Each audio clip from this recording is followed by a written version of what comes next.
Okay जी, अभी जो है ना आपने देखा प्रॉक्सिमल कन्वोलेटेड ट्यूब्यूल्स के अंदर कि सारे जो इवेंट्स हो रहे थे। अब हम आते हैं हमारे असेंडिंग लिम्ब पे। डिसेंडिंग के बारे में मैंने एक बात की कि बस थिन डिसेंडिंग लिम्ब जो है हमारे पास लूप ऑफ हेनले का, it is permeable to water, के वाटर की एब्जॉर्प्शन हो रही होती है वहाँ पे। उसके अलावा जो thick ascending limb of loop of Henle है, it is permeable to salts and ions and impermeable to water. ठीक है ना, वाटर की एब्जॉर्प्शन नहीं होती। ठीक है, और सॉल्ट्स जो है, ऑयंस जो है हमारे, वो यहाँ पे एब्जॉर्ब हो रहे होते हैं। और एक बहुत इंपॉर्टेंट चैनल पड़ा हुआ होता है यहाँ पे, जो thick ascending limb of loop of Henle है हमारा।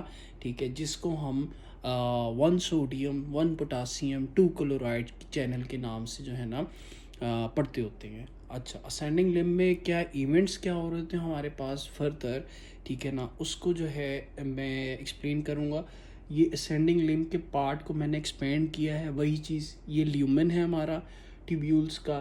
This is our cell basement membrane पे जो सेल पड़े हैं रेनल सेल्स, कि उसकी एपिकल मेम्ब्रेन है जो कि फेस कर रही है ल्यूमन को। ठीक है, और ये बेजल मेम्ब्रेन है जो कि हमारे पास लूप्स पड़े हुए होते हैं वेजा रेक्टा के अराउंड द नेफ्रॉन, उसको बेजल मेम्ब्रेन। ठीक हो गया। यहाँ पे भी दो चैनल्स आते हैं हमारे पास, एक तो सोडियम पोटाशियम एटीपीए पंप। ठीक है, उसके अलावा एक हमारे पास चैनल आता है 1 सोडियम 1 पोटासियम 2 क्लोराइड। ठीक है, तो होता क्या है हमारे पास, जो एपिकल मेम्ब्रेन है, apical membrane, this is our apical membrane. इस पे 1 पोटाशियम 1 सोडियम एंड 2 क्लोराइड, ये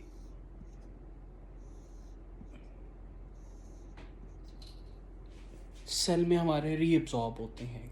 किसके सेल में? जो थिक असेंडिंग लिम्ब है लूप ऑफ हेनले का। ठीक है, आगे फर्दर होता क्या है, पोटाशियम और सोडियम जो एब्जॉर्ब हो गई है, ठीक है, उसके साथ क्या होना है। ठीक है, ये पोटाशियम पैसिवली सर्कुलेशन में रीअब्जॉर्ब हो जाती है, सोडियम आती है हमारे पास। ठीक है, और 2 क्लोराइड आती है। क्लोराइड के ऑन चैनल होते हैं अपने, ठीक है, वो भी हमारे पास क्लोराइड ब्लड वेसल्स के अंदर एब्जॉर्ब हो जाती है। ठीक हो गया। उसके बाद जो सोडियम आई है हमारे सेल के अंदर, ठीक है, ये एक्सचेंज होती है पोटाशियम के साथ। ये जो एक्स्ट्रा पोटाशियम आई थी यहाँ पे, ठीक है, ये क्या करेगी, यहाँ पे हमारे पास चैनल पड़ा हुआ होता है बेजल मेम्ब्रेन पे,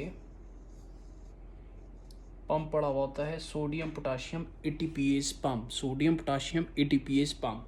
ठीक है, तो ये वाली जो सोडियम थी, इसको एब्जॉर्ब करना है हमारे सर्कुलेशन के अंदर, तो एटीपी एक्सपेंडिचर्स यूज़ करेंगे, सोडियम जो है ट्रांसफ़र होगी, रीअब्जॉर्ब होगी हमारे सर्कुलेशन में, और जो सर्कुलेशन में एक्स्ट्रा पोटाशियम आई थी, इसको पकड़ के वो वापस ल्यूमन के अंदर डाल देगा। ठीक है, ये हो गया। अच्छा, उसके बाद ये जो पोटाशियम हमारी आ रही है सेल के अंदर इस एटीपी पंप के बाद, तो एपिकल मेम्ब्रेन पे पैसिव चैनल पड़े हुए होते हैं पोटाशियम के, पैसिव चैनल। ठीक है, वो दोबारा पोटाशियम को ल्यूमन में सेक्रीट आउट कर देती है। ठीक है, ये क्यों करती है, मैं क्यों बात कर रहा हूँ, हमें एक चीज़ पता है, हमारे एक्स्ट्रा सेलुलर जो हमारे पास पोटाशियम और सोडियम की कंसनट्रेशन होती है, पोटाशियम इतनी लो है हमारे पास, 3.5 to 5.5 मिली मोल है। तो इतनी ज़्यादा एब्जॉर्ब नहीं करता, मोस्टली पोटाशियम को हमारी किडनी एक्सक्रीट आउट कर देती है, अगर अनलेस एंड अनटिल बॉडी के अंदर हाइपोकलीमिक कंडीशन ना डेवलप हुई हुई हो, तब वो पोटाशियम को रीअब्जॉर्ब कराना शुरू करता है। ठीक है ना, प्रिंसिपल सेल के ऊपर, ठीक है ना, एल्डोस्टेरोन की सिक्रीशन को इनहिबिट करके। अदरवाइज यूजुअली नॉर्मली फिजियोलॉजिकली जो है ना, सोडियम की कंसनट्रेशन 145 to 150 इतनी अराउंड बॉट हमारे पास एक्स्ट्रा सेलुलर में सोडियम पड़ी हुई है 145 मिली मोल, और पोटाशियम जो है वो इतनी सी 3.5 to 5.5 मिली मोल तक पड़ी हुई होती है। तो मोस्टली जो है हमारे पास पोटाशियम को एक्सक्रीट करता है किडनी, और सोडियम को रीअब्जॉर्ब करता है। कैसे कर रहा है वो मैंने बता दिया आपको, कि असेंडिंग लिम्ब के अंदर एक हमारे पास जो है ना चैनल पड़ा हुआ है, जो जिसको 1 पोटाशियम 1 सोडियम 2 क्लोराइड चैनल कहते हैं। ये तीनों को पकड़ के सेल के अंदर रीअब्जॉर्ब कराएगा, सेल से पोटाशियम और क्लोराइड पैसिवली एब्जॉर्ब हो जाते हैं ल्यूमन सर्कुलेशन में। सोडियम जो बचती है यहाँ पे वो क्या करती है, एटीपी पंप को यूज़ करती है। जो पोटाशियम यहाँ पे एब्जॉर्ब हुई थी उसके साथ एक्सचेंज होगी, पोटाशियम वापस आएगी सेल के अंदर, सोडियम हमारी रीएब्जॉर्ब होगी। ठीक है, तो ये सोडियम पोटाशियम एटीपी पंप, एक ये हमारे पास यहाँ पे आ गया सोडियम पोटाशियम एटीपी पंप। ठीक है, असेंडिंग लिम्ब में एक हमने पीसीटी के अंदर देखा था, ठीक है ना, जो थर्ड पॉइंट था हमारा पीसीटी के अंदर, वहाँ पे एटीपी पंप यूज़ कर रहा होता है। ठीक है, तो सोडियम पोटाशियम एटीपीएज जो होती है हमारे पास यहाँ पे यूज़ हो रही होती है। This is all about ascending limb of loop of Henley.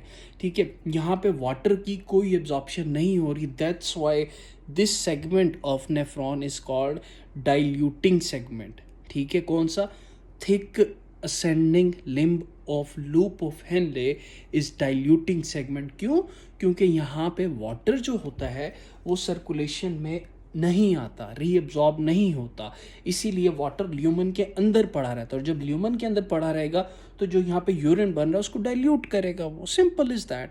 ठीक है, तो यहाँ तक जो है हमारे पास ascending limb of loop of Henle है, जो उसके से जो हमारे पास इवेंट्स हो रहे हैं।